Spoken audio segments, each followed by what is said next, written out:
created my own little algorithms to do one thing or another, like disease states, a mortality algorithm. And I think you will have a whole levels of robotics, that humanoid robots or non-humanoid robots, whatever the case is.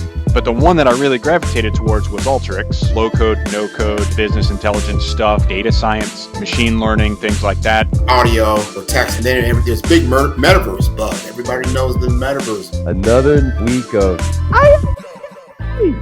AI.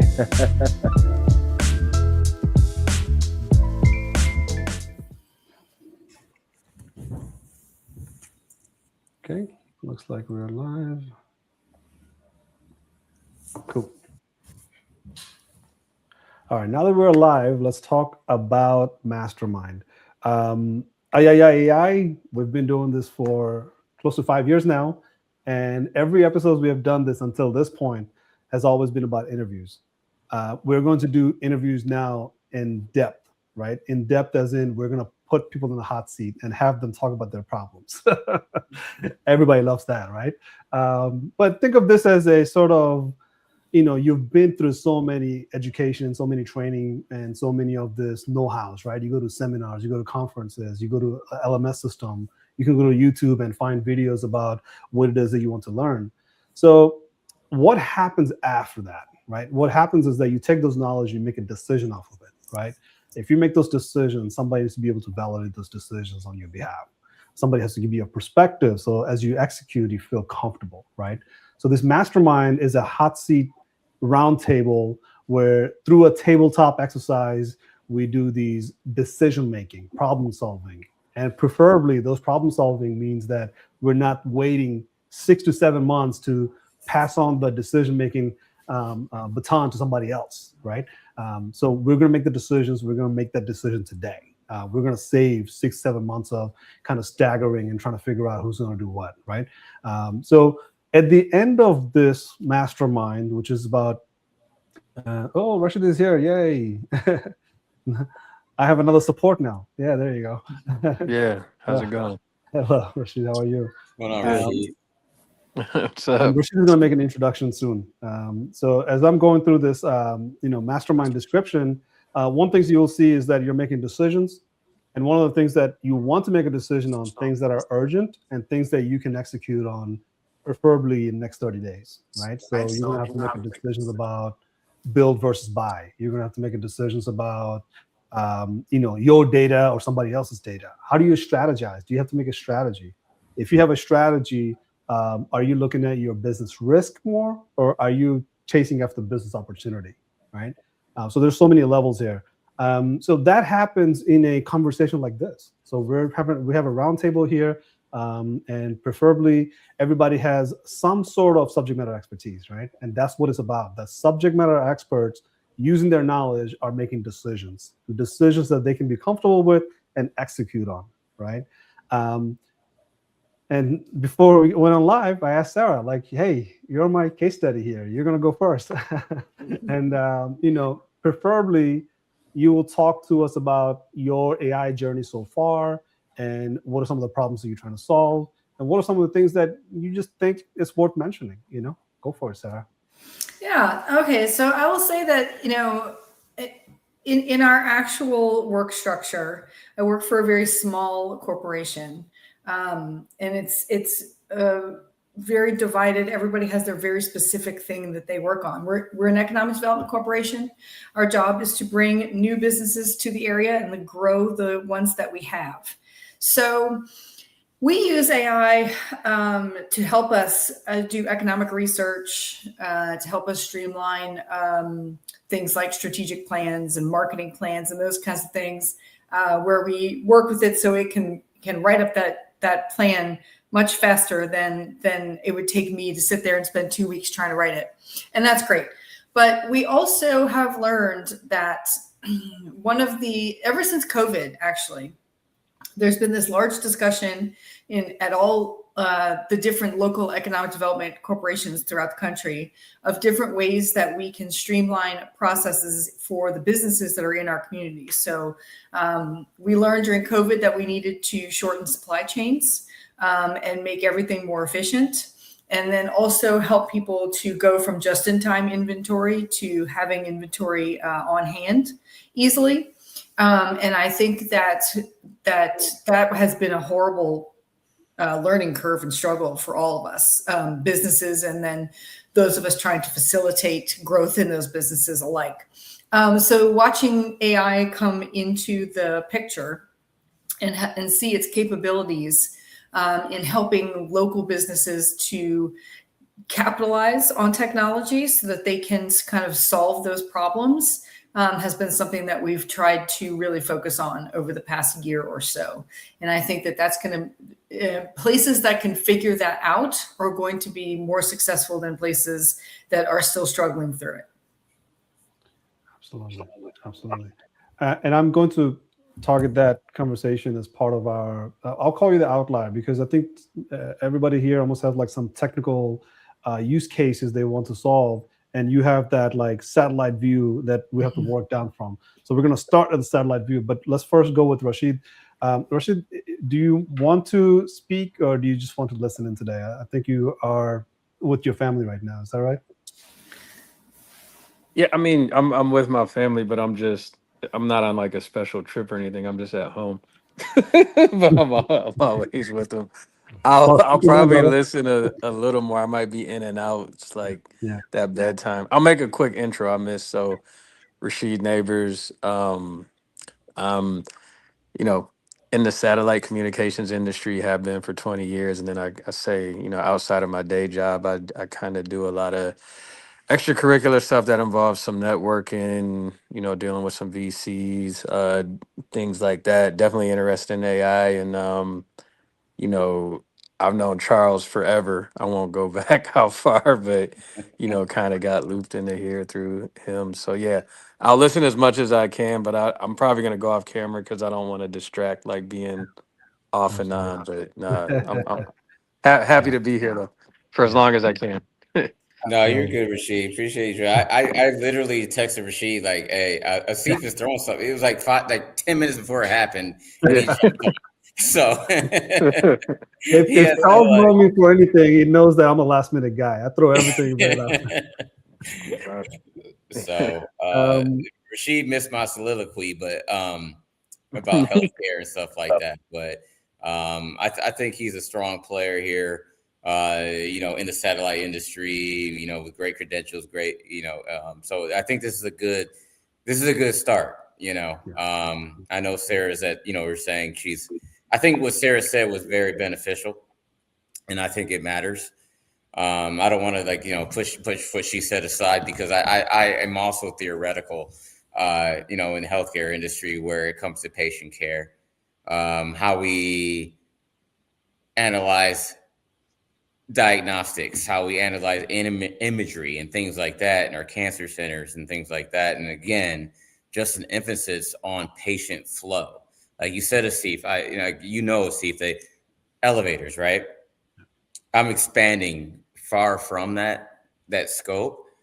And so for AI, I want to know how I can get from that circus clicker, like I said before, and be able to really innovate patient flow for visitors and staff in healthcare centers.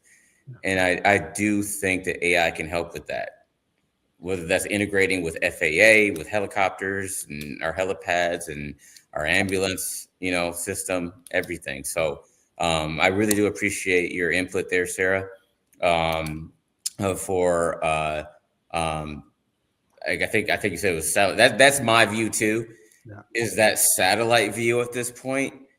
Because I don't know if I don't know if I'm ready to get into the weeds yet, and until I really understand how it works, right? And with that being said, too, being one of the biggest healthcare centers in the world, not the country, sorry, not the world,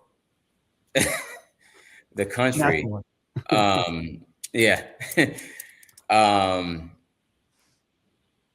I have to be careful about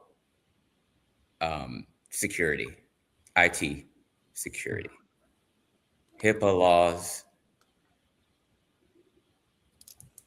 and whether we can have a framework that's secure to protect our patients' data. Hey, I think Charles, just to kind of start with where you just left off at, right? Because I work with data, but I started off as a hacker, right? Ethical hacker, of course. So a lot of penetration testing, a lot of securing the systems and those information using Linux and things of that nature. And prior to that, I was in the Air Force. So if you know anything about me in the Air Force, all I did is a lot of security of physical structures. So I thought it was just going to be easy transition into hardware. But what does the hardware do? It holds the data. It creates this data and holds that data, right? So these hardwares are really something that everybody can wrap their head around because data is way too confusing. So even if you're looking at it from a satellite perspective, everything that you go down to, you can get to the hardware level first before getting confused with the data. Because if you can get the hardware right, nobody can take that hardware away from you, right? It's like data, they can do all sorts of massaging with software, right? So 3 components that I always start the conversation with is, let's talk about hardware, let's talk about software, then we'll talk about data, right? There's hardware, software, and data. If you can wrap your head around the hardware, everything makes sense. So what do I mean by hardware? The challenging part of the hardware is that I can go down the rabbit hole, make up a list, but I call it your laptop, your devices that's around your laptop, which turns into IoT most of the time. IoT means your washer and dryer is an IoT, right? Your TV is an IoT. Ring camera is your IoT, right? So everything that's connected to the internet is your IoT. So those are all your hardware. So these hardwares, it's where AI is going to play the major roles in. Okay. So as I'm talking about the hardware, one of the key ambition for the hardware is to reduce the usage of this hardware to the level that we use it today, right?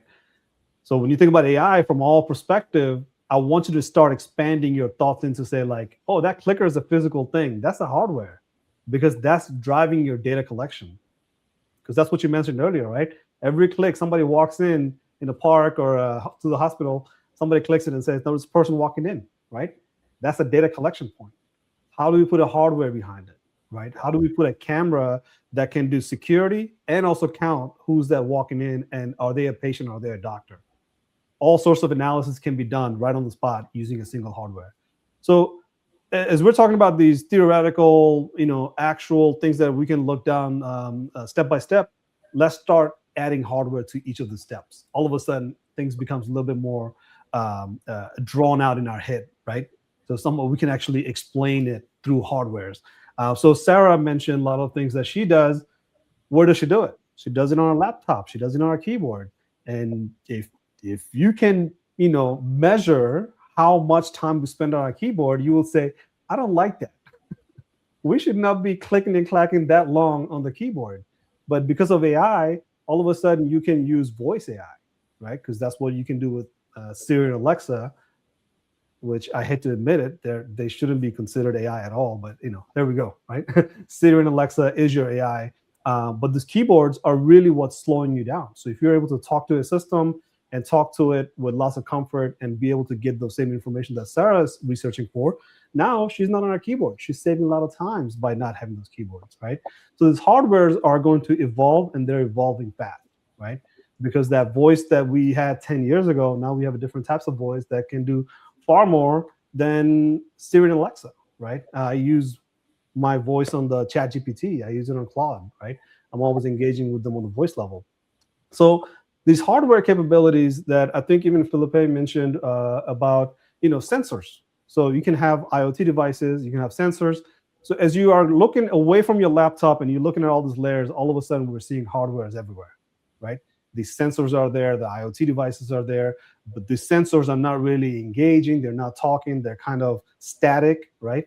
What's happening is that they're becoming dynamic.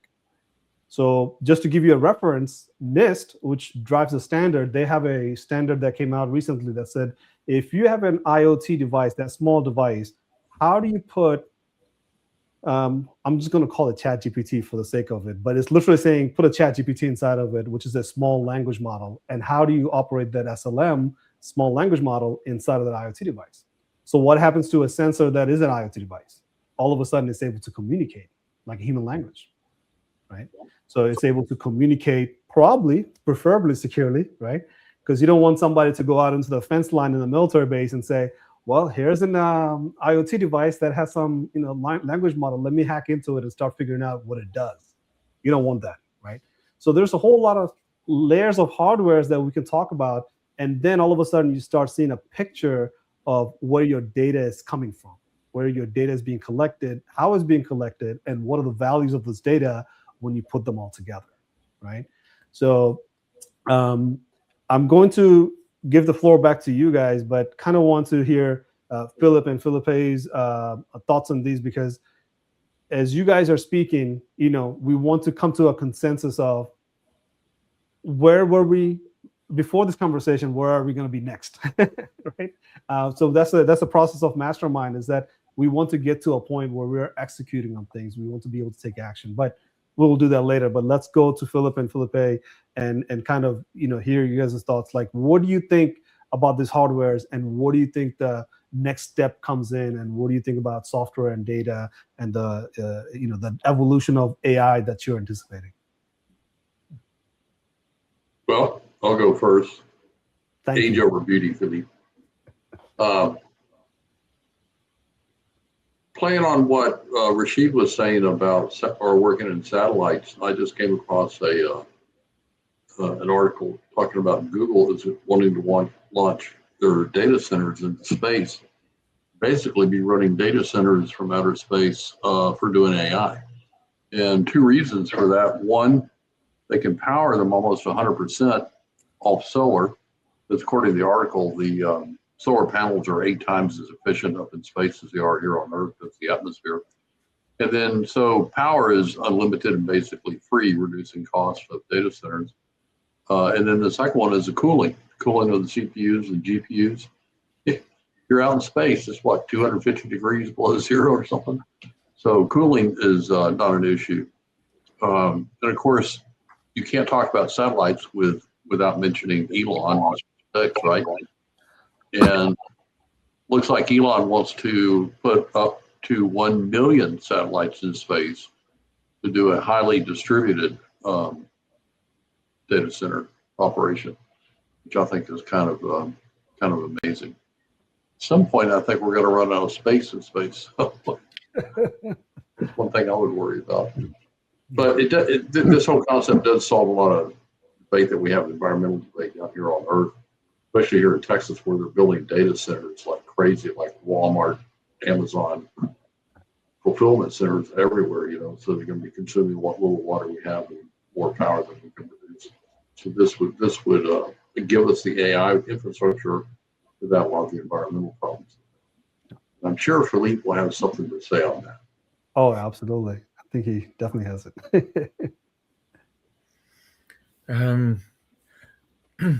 Well, I think AI, before going to the hardware, I think AI is still mostly on the software. I think it's just phenomenal how fast it's evolving, and anyone in business needs to follow it.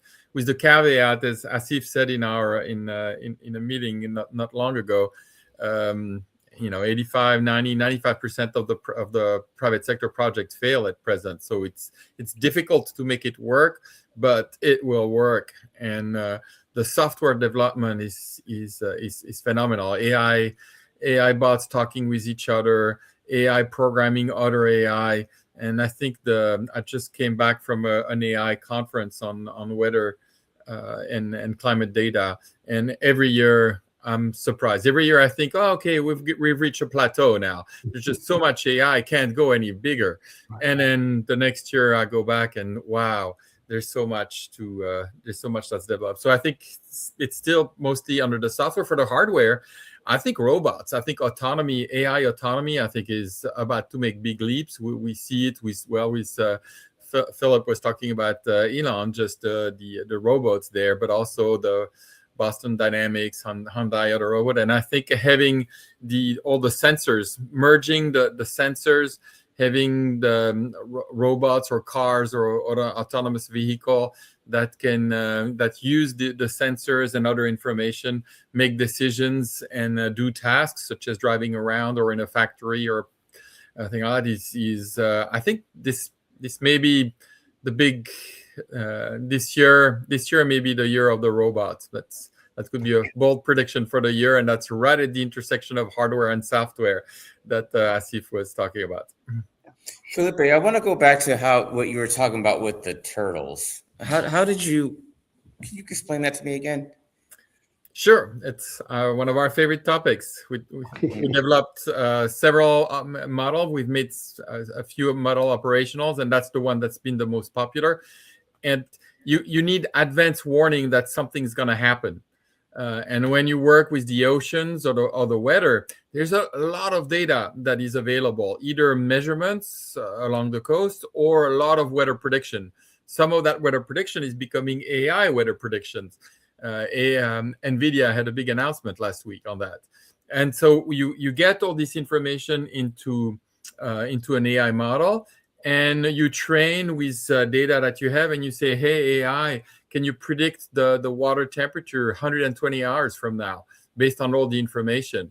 And if you build your AI correctly, you can get pretty good predictions, and that's what we've been doing for quite a while now, improving over the years, and that helps us predict if and when the temperature is going to be low enough in the Texas bays that sea turtles are going to be cold stunned. And if they're cold stunned, they can't move anymore.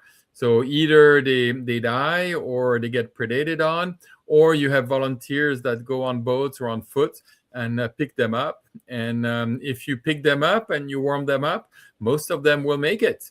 And since all sea turtles are either threatened or endangered, this has a big impact on our ecosystem. Yeah, I remember seeing a lot of TV shows where they will create a path for the baby turtles to go to the ocean and live the rest of their lives. I drove by in Corpus Christi, one of the facilities that does that right across the street from the beach. Right, you block off the whole beach and you make the turtles walk to their home. I've never came that close to any place that does that. Right, I lived in Hawaii. I didn't even know that was a thing that they did in Hawaii. So when I saw it in Corpus Christi, I was like, oh, that is so cool. Like I could come down here in summertime or whenever they do a big marketing for that release, because a lot of people, I think, come just to see that where the turtles are walking into the water. I'm like, yeah, now that I know where to go in Texas to see that, I'm definitely going to make the trip there. So I think, Felipe, we will talk a lot about these hardware, the sensors that you're using, which comes in a form of data, but ultimately it's coming through a hardware anyway, right? No matter those hardwares are at, how far removed you are from it, it's coming through a hardware. And these hardware, like the satellite data centers, the data centers in Texas, that's where all these hardware component will play into the whole equation of the ecosystem that we build. So, you do very well with the turtles, but over here, you're doing something that devastated the turtles. Now we're talking about, there's a paradoxical things going on with the, one side we're not doing so good with the turtles, but this side we're really doing good with the turtles. But before we do that, I want to introduce the man that probably knows me for being a pain on his back, because I drag him into so many things, which is my friend Bobby Robinson. Bobby, we kind of made a small introduction, but you got to make the introduction yourself, because well, I think I did the one that you wouldn't do, which is talk yourself up. So, but yeah, you go ahead and make an introduction. Hey, everybody. I'm really glad to be here. Thank you for the invitation. Yeah, so for me, understanding AI has been a 30-plus year journey. So some of the first projects that I did back then, it wasn't AI. It was out of Georgia Tech Research Institute, and it was neural networks is what it was originally called, right? So learning how to balance AI against business.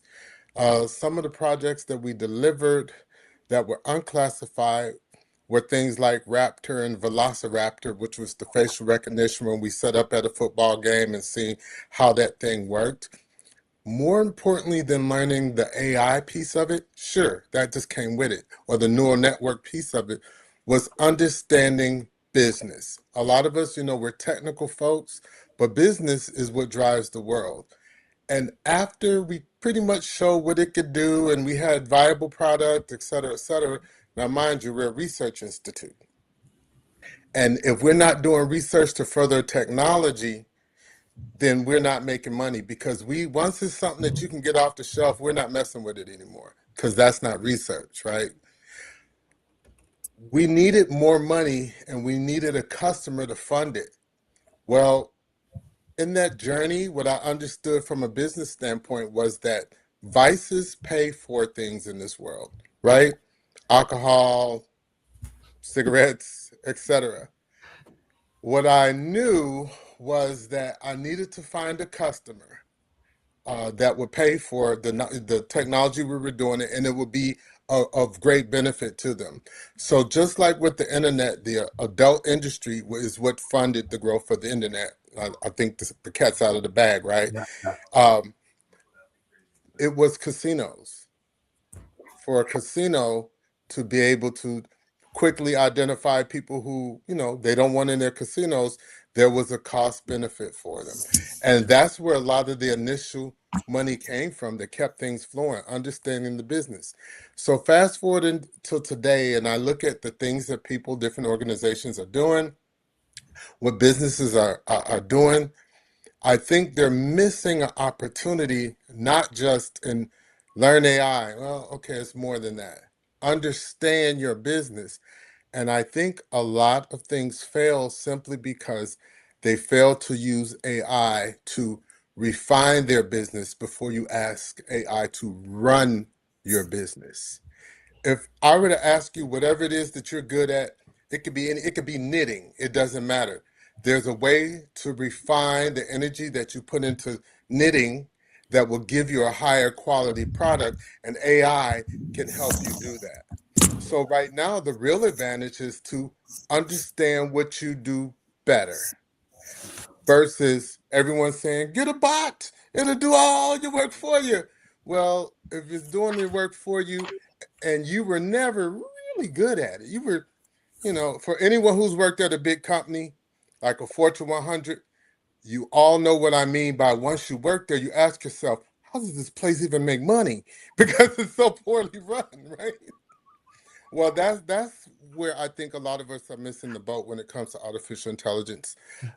Within the defense space, where I worked for a little while, I will say that my approach was different than some of my peers, because I really focused on, hey, use artificial intelligence to tell us where we can improve and then see if it works, right? The whole test, dev test and roll it out into prod. Well, I think nowadays it goes straight from dev straight to production.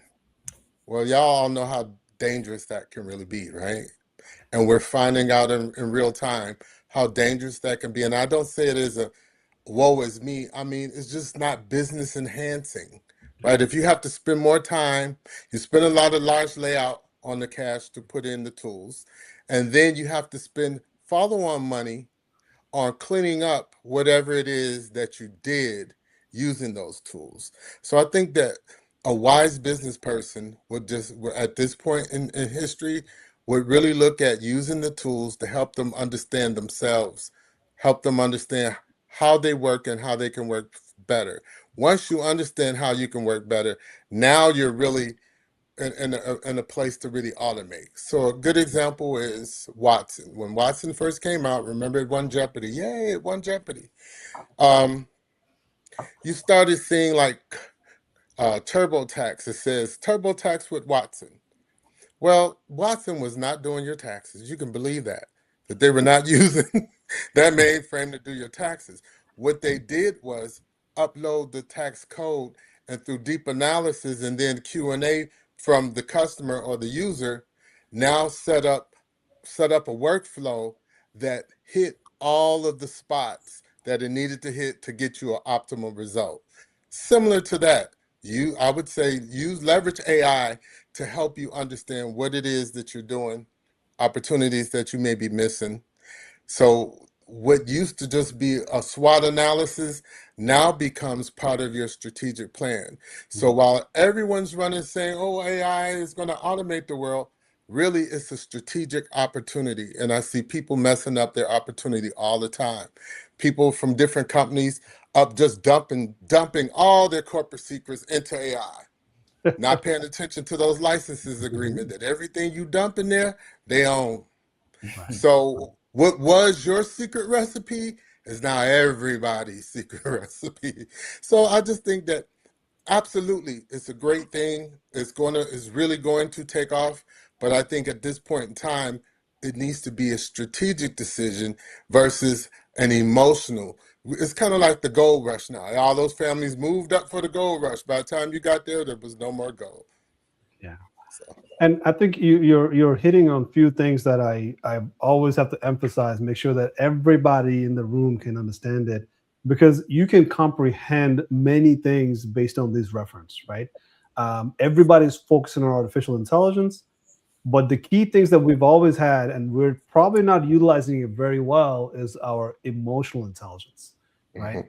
Emotional intelligence is how leadership does team dynamics and lead those teams to the point of the mission accomplishment, right? That's the military way of saying it. But at the end of the day, for the corporation, it's the revenue generation. So at the end of the quarter, how much revenue you had is probably because your team leader had that emotional intelligence to lead the team into that quarterly revenue goals. But there's two types of hero, Bobby. One is a Superman, and the other one is the guys that fixes their data in production. Right. Superheroes. Let those people mess with their data in production. I mean, there's nothing wrong with it, right? They're the heroes. We all have to admire them. They're very brave. Mm-hmm. But emotional intelligence is the key. But I think what Bobby said is very important, that we're talking about three components here, right? Business risk, business optimization, and business opportunities, right? We'll dive into a little bit more, because like you said, this masterclass, we do it for a whole day. So we have a chunk of information that comes through. So now we have to go through kind of peel the onions of business risk, business opportunity, and business optimization. Everybody is literally focused on business optimization, but to Charles' point, he said, I want to do it securely because I have enough in-depth knowledge about my business risk, but not rest of my team. And that's what Charles's challenge is Charles have to go around and say, business optimization, yes, we're excited about it, but let's talk about business risk. Because if we kind of work it through a business risk, we get to a point that, this guy on the other side of the room wants a robot. He wants that humanoid robot that he saw on YouTube yesterday, and Tesla has them. Let's go get them. That's the one side of the room. This other side of the room is the PhD guy who wants to have his Excel sheet work beautifully. And that's his whole agenda, is to have that Excel sheet, and the humanoid robots is two different agendas that are fighting against each other, right? So how does Charles walk in there and say, all right, guys, we can both get to that point. Yours might be after the Excel sheet, but we will get there, right? The humanoid robots are in play. They're definitely coming down the pipeline. But Charles have to draw that picture in their head just the way we do in a mastermind session, right? We have to draw these maps and say, here are the nodes, here are the hardwares, here's the software, here's the data. How would you use this software? Because you don't have it, but you have all these hardwares already. How do you add those software into the hardware? And then now you have accumulating those data. So Felipe mentioned that he uses a lot of data to analyze what's going to happen next, right? Challenge is, Felipe's been doing it for 30 years. A company that started 30 days ago about AI, they went and bought all the fancy hardware. Now they want to see everything work on day 31, right? In the industry terminology, we call it day 0, day 1, and day 2, and day 2 and rest of the life cycle of it, right? So if you have somebody that's looking at the hardware component of it, you have to really talk to the business risk, right? You have to really talk to that you want to optimize. That's great, but just because you want to optimize and you want to buy the hardware, that's not the way to go, because this hardware go obsolete very, very quickly, especially in the year of 2025 and 2026. That's what's been experienced all over the globe, that these hardwares are really like, you only have 3 years shelf life of these hardwares, right? What NVIDIA is doing these days is that they're telling their customer, this thing you buy from me has a 3-year shelf life, shelf value, right? So once you put it in, start using it, within 3 years, it's going to go obsolete. You already know that. As you're buying it, you have to know that. So if you go and to start thinking about buying a hardware on day zero. By the time you implement it, you better start using it as soon as you implement it. There is no space to say, buy the hardware and wait 30 more days to figure out what to do with that hardware and then start using the hardware. But already you lost 30 days out of that whole 36 months, right? So this emotional intelligence that has to be in the play really is framing these conversation accordingly. So hardware, software, and data, but everybody that sees the data, they say, well, either I love it too much or I hate it too much, right? I don't know what side I'm on because I've worked with data for the last 10 years. And Safi, let me jump in. Sure.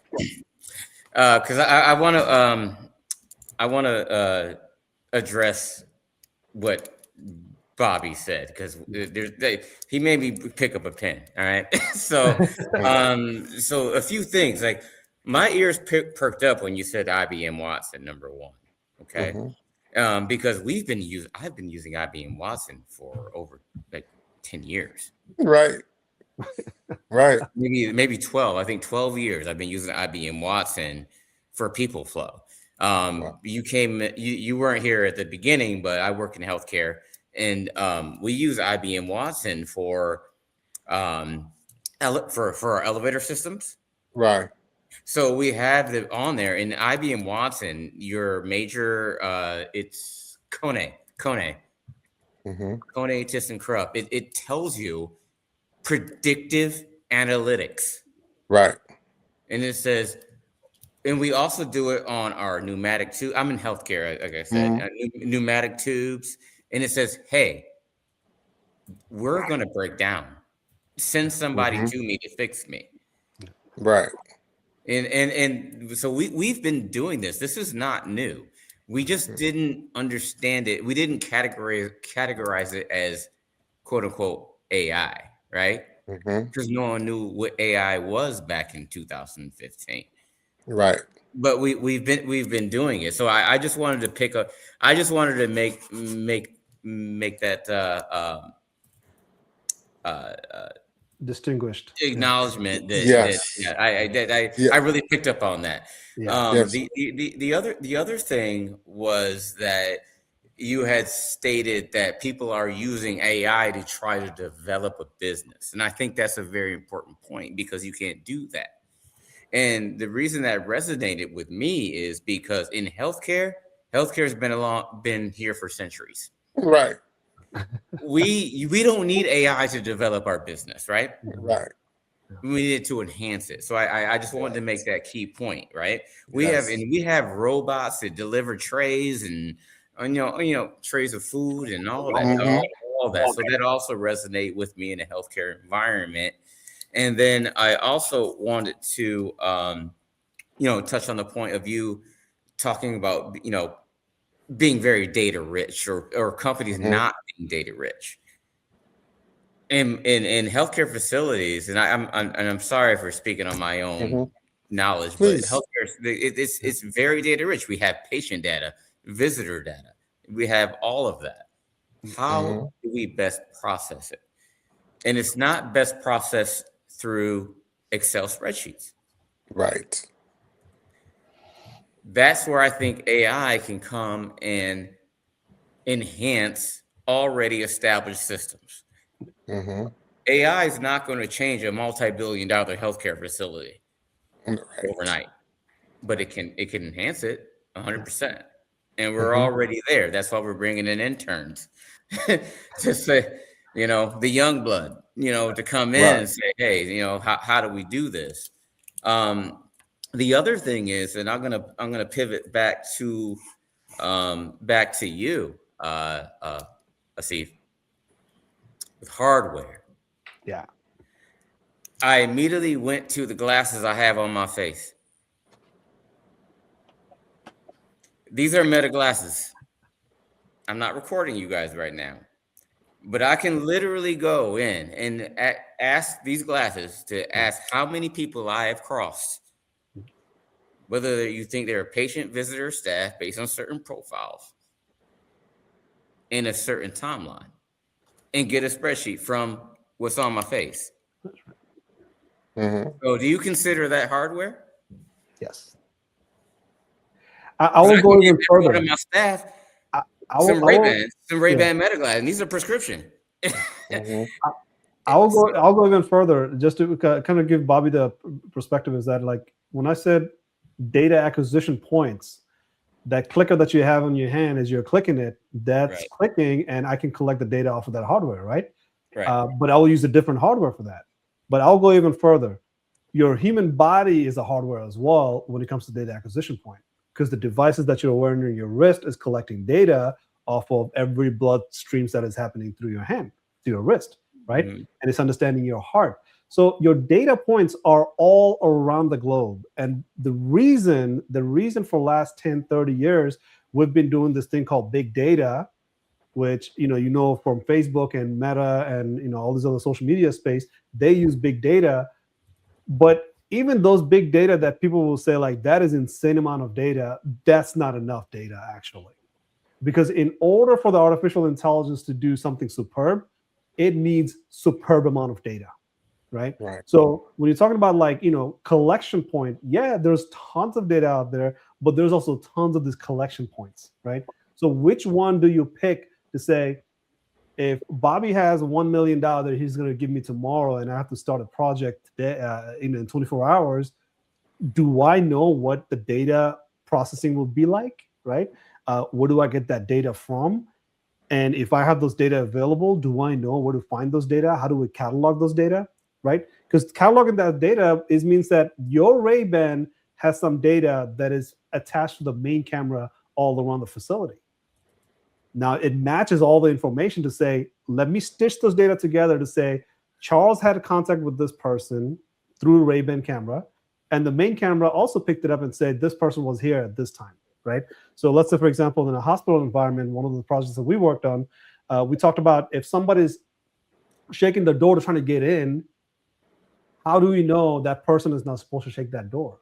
That person must be confused and does not belong in this hospital. Do you see the level of processing of data, but it's also happening in real time? So going back to that big data piece, big data processing is super difficult, but it does amazing things if we can process it correctly. If we can process it with the emphasis of, we have an intention, we have a purpose, now we're going to process that data, preferably in real time. But even if we do for something, say auditing, right? Every business that's out there that's making a few million or billions of dollars, they want to have everything done in an audit. So again, big data, mostly outside of Facebook and social media, was collected because of auditing, right? So today, because of these hardware changes, all of a sudden it goes from auditing to real-time emphasis on early detection, key insights, predictive analytics, right? All sorts of things are coming up. They're like, what am I going to do with the data that's 7 years old? Well, the 7-year-old data can give you early detection, insights, and information that Philip is talking about, right? It becomes very easily accessible for everybody. And that's where AI comes into play with large language model, ChatGPT, and Claude, right? Because we talked about that a lot. All of a sudden, you're able to access those data. Do you see where I'm going with this? Like, it's been around for a while. It's just that we didn't have access to it. Now we have access. Now everybody can have access to that. Techies and non-techies. Managers and just that one guy walked in, that intern you mentioned, that's going to figure out what to do with AI next.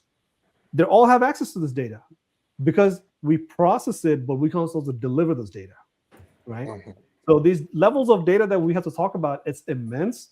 But the reason we talk about hardware specifically, now it starts making sense because data is just uncontrollable, right? It's just like, there's so many layers to it, but hardware, at least we know. I walk around your house, you can tell me where all your IoT devices are. Just looking at you, you have cameras on, you have your thermostats, you have your smart lights on, and then probably some sort of smart fire detector, right? Your Ring cameras are probably outside your door. You know what I mean? So you're creating an ecosystem of your business to understand where are your devices and how do you collect those data and how do you use them today? And better yet, you're not using them today and how that's going to impact you in the future, right? So there's so many layers that we can talk about in data, but hardware is very easy to visualize. And that's why we go into say, let's talk about the hardware first, and then we can work our way up to the data, right? Right. So let me pause here. and kind of feel the pulses around the room. Because we're talking about hardware still, but you can imagine what comes after that, right? But I'll go to Sarah because she's like, let me tell you guys something. Yeah, it's interesting. You were just talking about Ring cameras because I was just read an article earlier that Ring is allowing public to get access to their database of cameras to search for their pet. And they're matching one pet a day so far nationwide. Yeah, Thanks for that. Yeah. So Sarah, any of this information that we're talking about, does that land with you anywhere that you're like, oh, I have that too, Actually, I was just wondering what on earth people are going to do on the Nextdoor app if people are being matched with pets. Like, the whole thing will collapse if it's not people finding dogs and trying to figure out who they belong to, or people losing dogs and trying to find them. I don't know what happens to Nextdoor, quite frankly. Or maybe you're people cheating on their spouse. Right. Well, that's that ethical slippery slope, that road that's paved with good intentions. So, for example, Ring also is entering an agreement with other companies to allow law enforcement to use the data that you store on their servers. Well, do you have a reasonable expectation of privacy? Did you realize when you bought that camera or bought that doorbell that you were giving it up? Most people probably did not, right? Because if it said it on the label, you'd be like, nah, I'll pick another one, right? Yeah. So just as we move forward, understanding that the laws and the ethics is going to take a long time to catch up, and that right now there's no motivation to change the way things are. Let the Wild West run. One of the big things that I find is everyone is saying, well, our competitors, and whether it is another corporation or another country, our competitors don't have these limitations, right? So we're taking it in places and spaces that we never expected to. How many stories do you hear about people capturing images of you from your iRobot Roomba? No one knew that Roomba was taking pictures of you. We know now, right? Hold on. Roomba can take pictures of you? I didn't know that. Yes. And I'm about to check my vacuum robot then. Okay, thank you for letting me know. Or that if, let's say you put like a firewaller or something, one of those devices, I think the other one's called Bee Sting. They got similar devices to really track what's really going on in traffic, going in and out.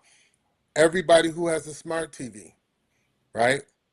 Every set time intervals, it takes a snapshot of what you're watching and sends it back. So if you look in your logs, you'll see like it'll say unusual upload, and you're like, who's uploading what? It was the images from your TV. They know what you watch, right? Yeah. So now you're wondering how do they tailor content? They know, just like with the SoundHound, the same thing with video, right? They know what you like and try to give you more of what you like, and you don't have to fill out no kind of survey. It doesn't. Yeah. They see how long you were on it. So as the pieces come together, just understand what is in your implementation, what ethics apply, and how far are you and your company willing to go. Right. Recently, I had a meeting where we were talking about a product, and the product had made some improvements, and one of them was AI. Included us without asking us, oh, now you got this. And I said, okay, well, you had to develop this. What models did you test? And they're like, we use this, this, and this, and that. Did you ever ask our permission to give our data to these people? And then you turned this on without asking us if we ever even wanted it. Did you say, hey, maybe pay extra, but you'll get your own private enclave? That never happened. So we were your test dummy. All of us, when we're looking at these great things, we know something for sure. We've learned it over the years. When you aren't getting revenue for something you own, you are the revenue, right? Right. And Asif, I just want to say one thing. and I've stressed this to you multiple times, in healthcare, when you need to protect patient data, what he just said is why there's so much hesitancy.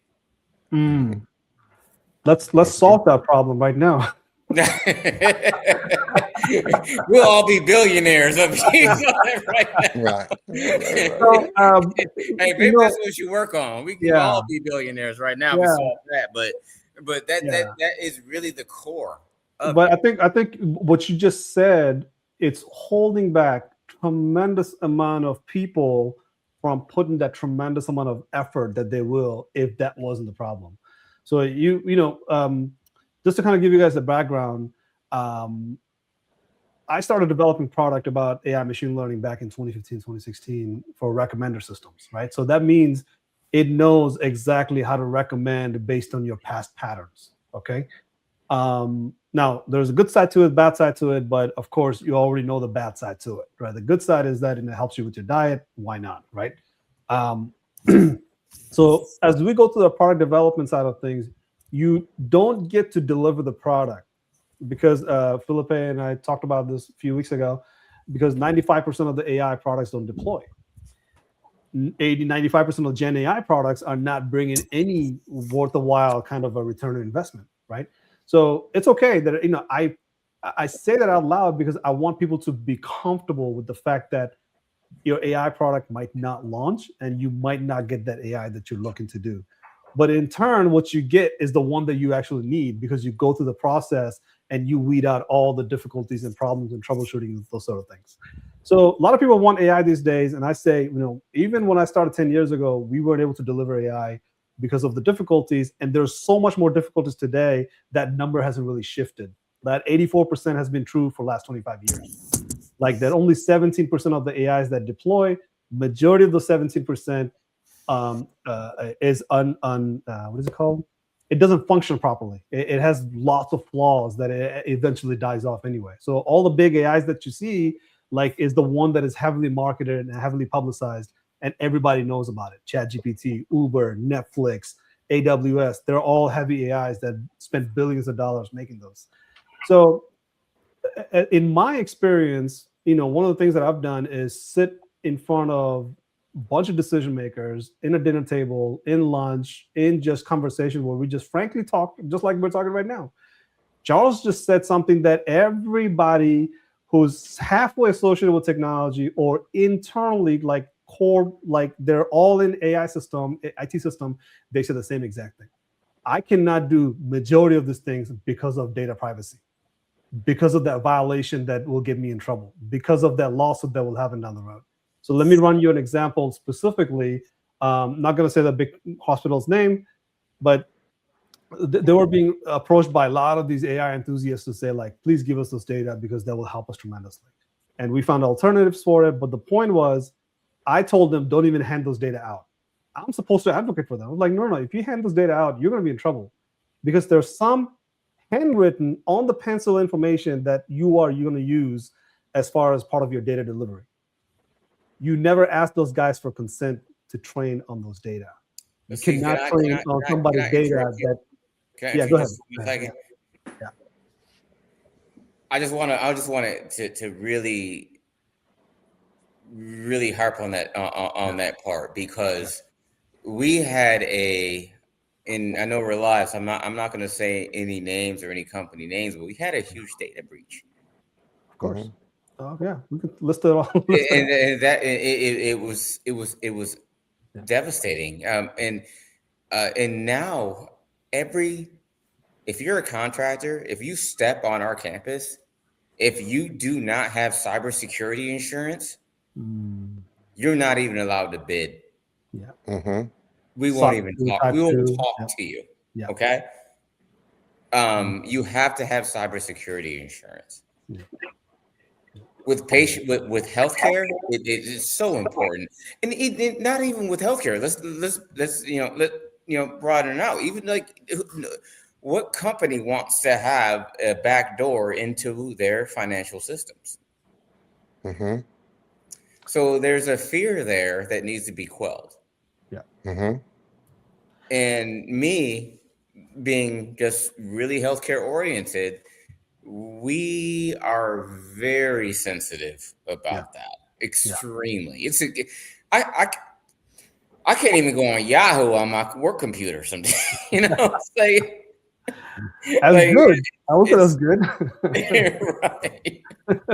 So I just wanted to just throw, But I'm going to solve that problem for you, because I'm going to solve that problem for you. And the way I solve that problem is I ease people into this thing called data at rest. Okay. And I'm going to describe that. And I think that's the last thing we're going to actually emphasize and talk about, because I think, Ray, it's been an hour, but we solved a worldwide problem, right? The thing is, if the IT guys are telling you, I cannot risk that, and there's somebody who's adjacent to IT organization or IT business unit, they're going to say the same thing. They're going to say, like, my IT guys will tell me not to do that, so I'm not going to do it, right? So the big decision makers are sitting here like, okay, so what's that big game that we're supposed to do with AI, right? How do we make that happen? So data at rest, data in motion, and data in use. You will hear that terminology a few times throughout the day when we do this lengthy 6-hour conversation, because it's just that important. Because Charles just pointed out something that everybody's worried about. Everybody's worried about, my data sits in Ohio and I run my operation in Texas. Mm-hmm. You know about that problem very well, because the data centers are in Texas. In Ohio. Well, I access my data in Virginia. I access my data from everywhere. But that's the problem that I have, is that my data is not sitting close to me. It's not near me. So your data as a rest is the problem that you have to solve in order to move forward with your big budget IT AI project, right? So let me emphasize that one more time. Back in the days, your data used to sit in your basement. And by the way, you know that sweater Bobby's wearing? Because he literally has a data center on his basement. That's why it's so cold in his house, because it's he literally have to wear a sweater to keep the servers cold, right? So if the data is literally sitting under your feet on the basement, that data is far harder for somebody to access, right? And the usage of it is far more in your control, right? And it's happening slowly that people that are realizing this, that they have to say, if I can bring my data close to me, I can secure that data even more, right? And if you can secure that data even more, the data that goes from rest to motion, like data in transit, let me let Bobby in. You are able to use that data far more effectively in real time, and with less cost and less security vulnerabilities. That's the key word. It might cost upfront a little bit more to bring those data back home instead of in Ohio, living it out in Ohio or Virginia. You bring that data home, and then you use that data with far more restriction and control over that data, right? True. So that's not a problem solving yet. But the thing is, if you start thinking about it from that perspective, you can look at your 5-year strategy and say, if we do that, eventually we can eliminate a lot of the risk that we're going to take. Because the first part of the conversation was business risk. If I can make more money, save more money, and do it with less risk, that's the whole idea of us being in this room together to make a decision on that. Because either way, we're going to make more money or save more money, but we have to do it with low risk. And that's the part that nobody can agree on. That's the part that is super difficult to have everybody kind of get together around and say, I'm COO, I'm CFO, I'm CTO, I'm the CEO. We cannot agree on this low risk part. That's the part that's very difficult to do. Right. That's because it's an unknown. But I'm going to have to drop in the next. Right on time. I'm only going to do 6. My wife is. You're good. Yeah. We're about to end anyway. It's too late in the night. And she's 6 months pregnant. So but with that being said, where do we go from here? What are next steps from like what we're talking about now? Well, the goal at the end of the day is to write down a plan to do something in the next 30 days. Because what happens in the AI space, like we're talking, this talk actually can stall somebody's effort because they find out more information as they go. Because like I said, we're talking about hardware. If we start talking about software, all of a sudden you're like, whoa, hold on a second. No, I want something that I want a deliverable.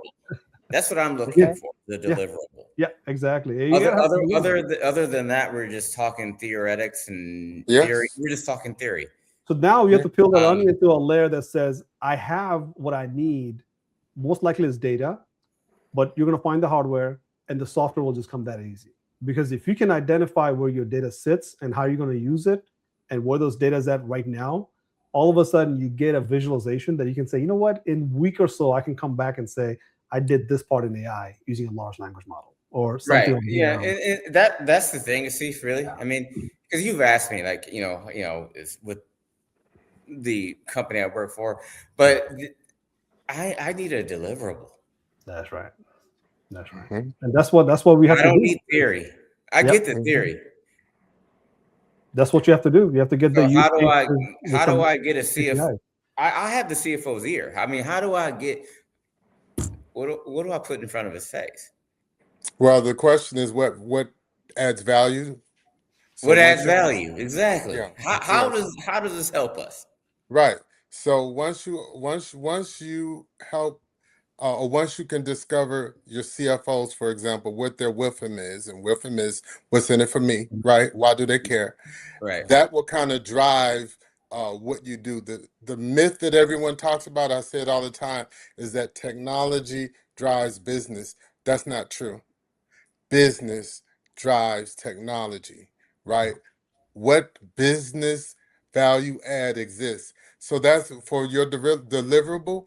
All of us have to decide what is it that adds value to us, or what it is that adds value to the endeavor to which we are undertaking. So only you can really answer the question, because you know your business, right? Each of you know your own business, and being based upon that, we help you vet that out. That's right. That's right. Because you have to do a use case assessment, use case ecosystem, and use case ranking. If you have lots of information already, you can decide which use case you're going to rank the highest.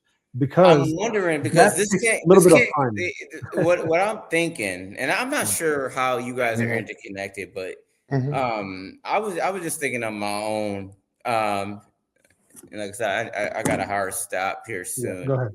I already went past my hard stop, so I guess I don't. But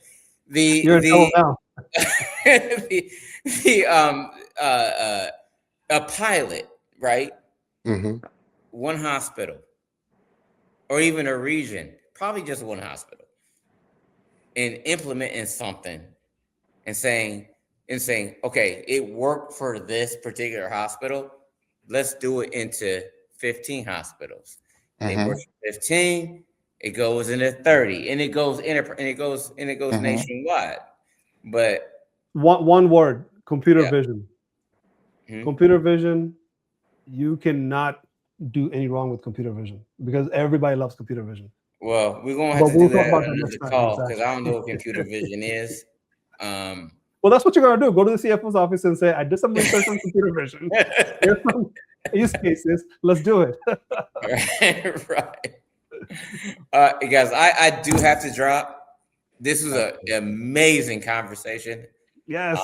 This was really, really awesome. It's something I think that I can bring forward.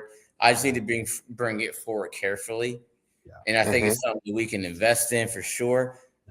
I just need to know more, and that privacy is of the utmost. Privacy, safety of our patients. Yes. We're going to think high trust plus. So yes, we got it. We got it. I bet Sarah has a lot to say, because she's been quietly listening. Oh, I'm sorry, Sarah. I'm Sarah. We need to let Sarah speak. I've been talking. Sarah, what you got to say? I'm sorry. No, I've been learning a lot. It's a good discussion. Yeah. And then I like how we need to talk about the ethics, but it'll catch up eventually. Really, they're hiring philosophy professors in Palo Alto. The three-body problem, it's probably something that in physics they hold on to, that three-body problem as a physics theory. But I've been using three-body problem in all AI conversation. And if you know anything about three-body problem, it's just like a giant confusing thing that everybody's like, whoa, how do we solve this problem? I said, the third body is always the privacy. Safety, security is not a problem. Your privacy is the big problem. That's the one that throws your safety and security away. So I'm not going to describe what three-body problem is, but there's a great TV show if you want to watch it. It's an amazing show, Three-Body Problems. So this three-body problem, the privacy always throws it off, because privacy is that unknown that we cannot agree on at all.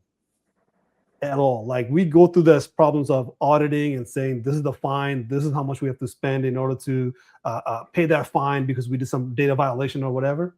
You just cannot walk around privacy and say, yeah, we solved that. I want to ask you something. I want to ask the group something. Yeah. Go ahead. Everyone on this call, how comfortable would you be if a doctor copied and pasted your entire health record into ChatGPT? Depends on the person's ability to understand how ChatGPT works. You're missing my question. Sure, go ahead. Is that person's privacy protected? According to what you guys just told me, it's not.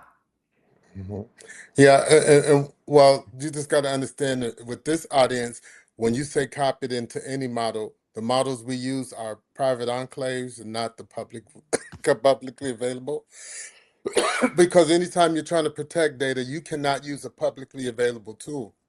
You cannot enter into a license agreement in which you don't own the data or how they'll use the data that you submit. So really, you're paying them to manipulate your own data, and then in the end you get a result, but then they own it in perpetuity. It's like the record business used to be, right? So from our standpoint, when we come up with solutions, you develop solutions, you're developing enclave solutions. In other words, an instance of a solution that is isolated to just your company or just a group of companies or whatever it is, that however you want to isolate it. Yeah. It's expensive, but it's necessary, right? And that's the part. The expensive part is lawsuits are expensive too. So I get that, but I appreciate that perspective. Yeah, I'll tell you one thing about that end user thing is that if the end user knew, or not the end user, but the patient, if they had enough. So this is the challenge that I'm trying to work on, is how do I get everybody to understand technology at least up to a certain point? Because if they understood that there is ChatGPT, but ChatGPT is not sitting in Ohio, it could be sitting on your basement too, depending on who paid for that ChatGPT to be on the basement. So let me explain something here real quickly, which is that edge. Edge is what's going to become really popular. And I told Sarah about this when I mentioned her, we don't want data centers. I'm like, yeah, you don't need data center. You need distributed AI around you, because that means now we are going from globally accessible data to only on the edge, which means that only you have access to that. So if you have a ChatGPT that is sitting on your basement, the patient will know that it's sitting on the basement and being processed in the basement. It's not going out on the internet to go to Ohio. It's not being stored somewhere else. And anybody other than that hospital is not accessing those data. And what do I mean by that?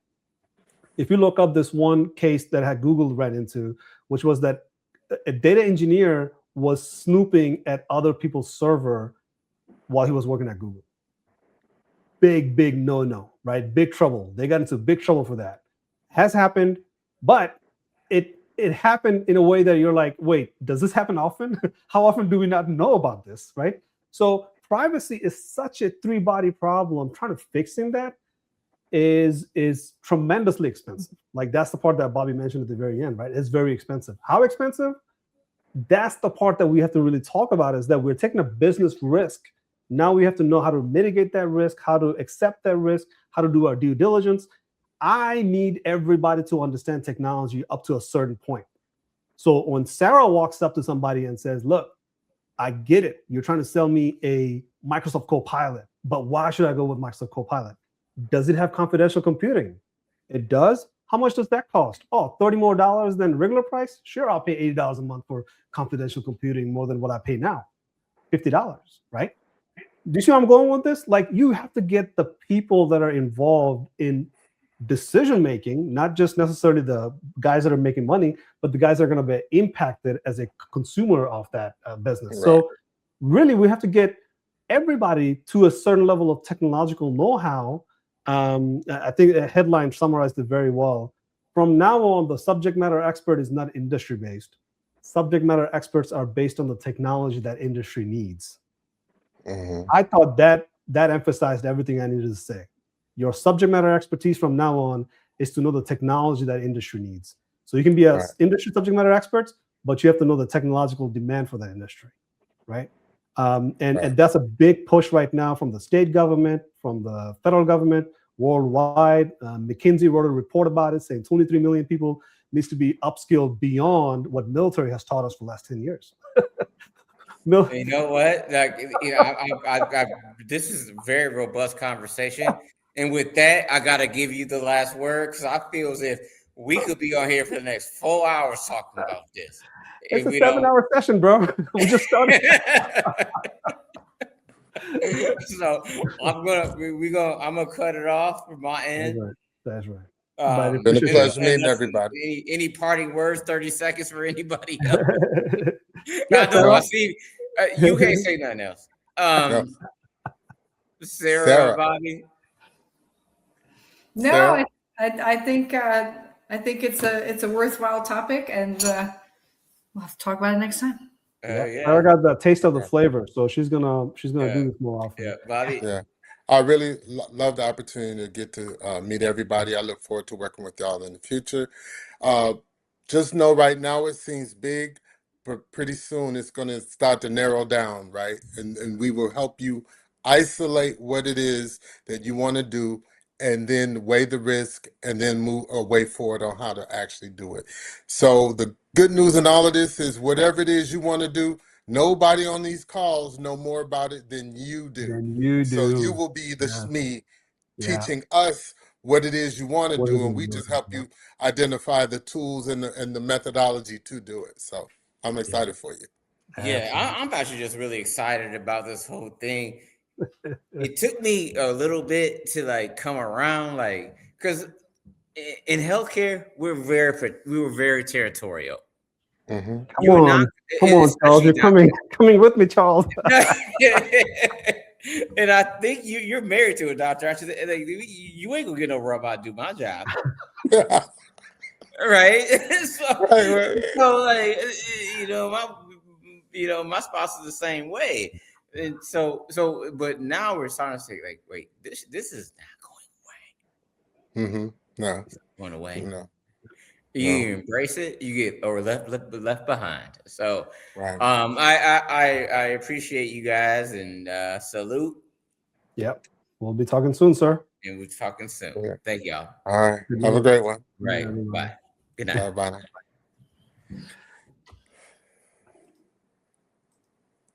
Wow. Yeah, so created my own little algorithms to do one thing or another, like disease states, a mortality algorithm, and I think you will have a whole levels of robotics, the humanoid robots or non-humanoid robots, whatever the case is. But the one that I really gravitated towards was Alteryx. Low code, no code, business intelligence stuff, data science, machine learning, things like that. Audio or text, and then there's big metaverse bug. Everybody knows the metaverse. Another week of AI.